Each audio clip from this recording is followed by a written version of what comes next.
ઉમેદવારોના અવસાનથી રદ થયેલી બેઠક ઉપર ચૂંટણી જાહેર થઈ ગઈ છે। રાજ્ય ચૂંટણી આયોગે આ ચૂંટણીની જાહેરાત કરી છે। 3 બેઠકો એવી હતી જેના ઉમેદવારોનું અવસાન થયું હતું અને જે બાદ ચૂંટણી કાર્યક્રમ જાહેર કરવામાં આવ્યો છે। 6મી મેના રોજ નોટિફિકેશન જાહેર થશે।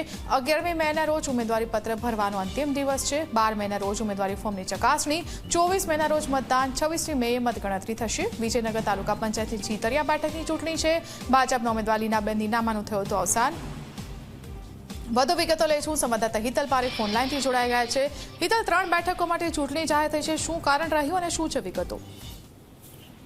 જી ફલ્ગુની, ચોક્કસ એવું કહી શકાય કે સ્થાનિક સ્વરાજ્યની ચૂંટણી યોજાઈ ત્યારે ચૂંટણી દરમિયાન 3 ઉમેદવારોના મૃત્યુ થયા હતા અને તેના કારણે તેની ચૂંટણી કરવામાં આવી ન હતી। સ્વાભાવિક છે કે ગઈકાલે સ્થાનિક સ્વરાજ્યની બાકીની બેઠકો માટે મતદાન થઈ ચૂક્યું છે। હવે જે 3 બાકીની જે બેઠકો છે તેના માટે પણ ચૂંટણી પંચે ચૂંટણીનો કાર્યક્રમ જાહેર કરી દીધો છે અને આ બેઠકો ઉપર સીધી રીતે જોવા જઈએ તો 6 મેના રોજ નોટિફિકેશન જાહેર કરવામાં આવશે।